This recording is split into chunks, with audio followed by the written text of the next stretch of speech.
Kemudian apa hukumnya menjual barang dengan harga 2 kali lipat dari harga modal? Baik, fokus sebentar. Apa hukumnya menjual barang dengan harga 2 kali lipat dari harga modal? Ya silahkan. Namanya cari untung. Hampir tidak ada orang jualan sesuai dengan modal. Itu tukar namanya. Kalau orang jualan pasti cari untung. Kalau untuk hanya cari modal itu mustahil. Apa yang Anda dapatkan dari situ? Yang tidak boleh itu kemudian menakar harga dengan cara yang berlebihan, yang tidak sesuai dengan standar pasar. Ini misalnya berapa won ini? 1000-an. Ya, berapa? 700, 600. Ya, terjadi perbedaan pendapat tentang harga botol minuman di Korea.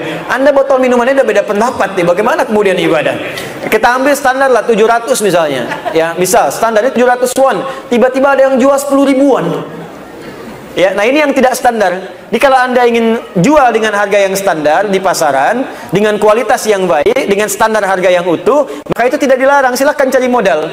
Makanya dalam Islam tidak boleh kemudian dalam standar pasar Anda masuk ke sebuah pasar.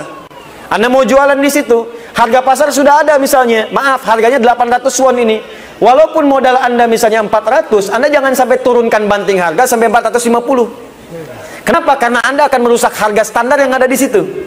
Silakan jual dengan harga standar di situ 800 dan jangan tinggikan pula harga itu sehingga menyulitkan keadaan orang untuk membeli itu. Biasanya kenaikan harga tingkat tinggi ini sering terjadi saat musibah.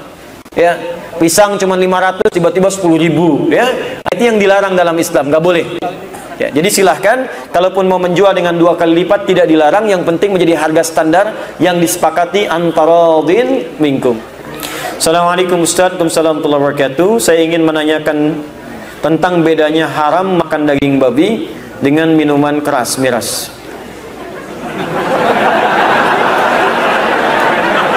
Bedanya satu babi, kedua miras. Nah, udah selesai.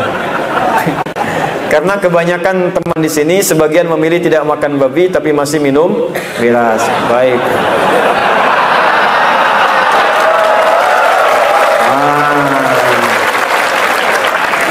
Baik. Bapak Ibu sekalian, kalau sudah haram, ya haram, nggak ada bedanya. Cuman objeknya dibedakan karena memang ragamnya itu yang muncul di masyarakat. Gini, saya ingin ajarkan dulu prinsip dalam Islam. Prinsip Islam itu ketika diturunkan Al-Quran dan dijelaskan oleh Nabi, prinsipnya maslahat. Bagaimana membawa kehidupan bermaslahat dan kebaikan dalam hidup bermasyarakat. Karena prinsipnya maslahat, segala yang mengandung kebaikan, maka Islam kemudian menerapkan 2 sistem hukum. Apa 2 sistem ini, 2 dimensi ini? Yang pertama bentuknya perintah, if'al, al-amru. Kedua bentuknya larangan, la taf'al. Cuman 2 ini saja. Kerjakan, tinggalkan. If'al, la taf'al. Do it, leave it. Makanya Anda temukan dalam Quran cuman 2. Kalau nggak diperintahkan, tinggalkan. Diperintahkan sholat, perintahkan zakat, perintahkan haji, perintahkan umrah, perintahkan puasa. Apa unsur perintah ini? Hikmahnya, goalnya, targetnya ada maslahat. Karena itu ketika kita diminta sholat, puncak target sholat itu perbuatan baik, maslahat.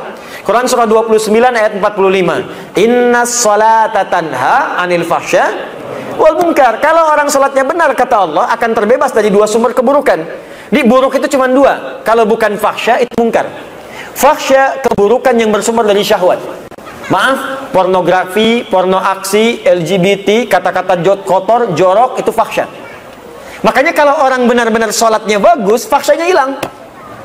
Gak ada orang senang pornografi, porno aksi, gak mungkin, mustahil. Maka dia akan tinggalkan karena akan berubah jadi baik. LGBT dia jauhi, malah dia ajak kemudian teman-teman untuk berubah. Ya, karena itu orang yang LGBT dalam fikih Islam, yang laki-laki misalnya, ya, itu nggak bisa jadi imam kalau dia belum sembuh sepenuhnya. Khawatirnya nanti berdampak kepada suasana sholatnya. Baru takbir sudah bubar, ya. Allah.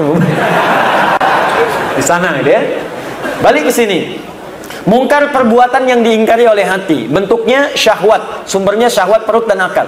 Maaf, mencuri, membunuh, ya, berselisih, mencela dan seterusnya yang diingkari oleh akal, bohong, itu mungkar namanya. Di orang sholat mustahil mengerjakan perbuatan keji dan mungkar. Goal tujuan dari ibadah itu sifatnya maslahat. Umrah juga begitu, haji begitu, puasa begitu. Kata Nabi kalau orang benar puasanya, maka puasa akan menahan dia dari perbuatan-perbuatan yang buruk. Makanya kalau orang sedang puasa, dia akan mencegah dirinya dari perbuatan buruk. Maaf ya, orang rajin marah semarah-marahnya, kalau sedang puasa libur marahnya. Gak percaya silahkan, ada orang pemarah ya? Maghrib jam 6, jam 6 kurang seperempat dia diprovokasi oleh orang. Dasar kamu begini, dia bisa nahan marah. Temannya bingung, kok kamu gak marah? Nanti habis maghrib. Habis maghrib hilang. Jadi ketika diperintahkan untuk berbuat ibadah, goalnya adalah maslahat. Ketika dilarang pun, ilatnya, sebabnya ada keburukan di situ yang berdampak memengaruhi kepada keburukan maslahat. Jadi kalau dikerjakan larangan ini akan berdampak buruk bagi kehidupan. Contoh, Anda bertanya tentang miras misalnya di sini. Ketika Anda bertanya miras, sudah ada yang bertanya tentang miras lebih dulu daripada Anda, 15 abad yang lalu. Turunlah jawaban pertama di Quran surah kedua Al-Baqarah ayat 219, paling kiri sebelah bawah di mushaf. Ada 4 tahapan nanti, termasuk di An-Nisa. Ini yang saya dahulukan Al-Baqarah. Perhatikan kalimatnya. Yas'alunaka 'anil khamri wal maisir. Muhammad, banyak orang bertanya kepadamu tentang khamar dan maisir. Maisir itu judi. Khamar itu ma yakhmurul aqla, setiap yang bisa merusak akal. Jadi kalau dikonsumsi itu bisa merusak kepada akal, berpengaruh buruk. Akal lambat berpikir, emosional terganggu, ya tidak sadar berbuat hal. Jadi kalau berbuat buruk memang karena nggak sadar. Bisa membunuh, bisa berzina, bisa berkosa, bisa macam-macam. Nah itu semua yang bisa mengganggu akal disebut dengan khamar namanya. Nah pada saat itu kebanyakan ramuan khamar itu dari minuman keras. Maaf, anggur yang diperas, difermentasikan, kurma, ada gandum, turunlah jadi minuman. Sekarang semua itu dikemas juga dari bagian-bagian tertentu menjadi pil tertentu. Ada sabu, ada narkotik, ada ekstasi dan sebagainya. Itu dalam Quran diistilahkan dengan nama khamar. Jadi ketika Allah melarang khamar, apa tujuannya? Supaya mencegah kita tidak kehilangan akal sehat. Karena akal ini yang paling utama membimbing kita pada kebaikan. Kalau akal tidak berfungsi, maka turun derajat kita dari manusia menjadi hewan. Maaf teman-teman sekalian, kenapa ayam itu berani buang kotoran sembarangan? Karena nggak punya akal. Di sini ada kuda nggak? Ada kuda. Kenapa kuda bisa jalan-jalan busan, tak malu nggak berpakaian? Karena nggak ada akal. Kenapa monyet betina misalnya, senang aja tampil tanpa busana? Karena nggak ada akal. Kenapa kambing bahkan saat Idul Adha sedang azan berkumandang Allahu Akbar, senang aja berhubungan? Karena nggak ada akal. Kalau akal sudah hilang, maka perbuatan buruk tidak ada kontrol untuk mengerjakannya. Karena itu setiap yang mengganggu akal oleh Al-Quran kemudian diminta untuk ditinggalkan dalam kehidupan. Itulah sebabnya dalam Islam kenapa Anda dilarang minum minuman keras. Itu salah satunya. Sebab kalau sudah minum, kontrol hilang. Tiba-tiba suara meracau, kata-kata jadi kotor, tindakan gak terkontrol, anarkis itu muncul. Ada yang kemudian bahkan nekat melakukan perbuatan buruk, yang mencuri, yang berzina, yang membunuh dan sebagainya. Karena sebab yang buruk ini kemudian miras diharamkan. Yang pertama kali minta kepada Nabi supaya Allah menurunkan larangan mirasan tika, ingat, bukan Bang Haji Oma. Yang pertama minta namanya sahabat Umar bin Khattab. Umar ini jenius orangnya. Sebelum masuk Islam beliau itu biasa mabuk sehari 5 kali. Umar. Tapi Umar sendiri setelah masuk Islam yang minta pada Nabi, ya Rasulullah, kenapa Allah tidak turunkan ayat yang melarang mirasan tika, melarang khamar? Maka ketika turun ada tahapan. Di antara tahapannya kata Allah, banyak orang bertanya padamu tentang hukum khamar. Qul fihima itsmun kabir wa manafi'u linnas. Katakan Muhammad, memang di balik khamar itu ada yang merasakan manfaat cuma sedikit. Mungkin merasakan manfaat cuma sedikit, ada yang bisa untuk menghangatkan cuma sedikit, tapi dampak buruknya lebih banyak. Jadi kalau Anda bisa mengemas teknologi untuk menghangatkan badan, tidak harus menggunakan itu, kenapa harus gunakan itu?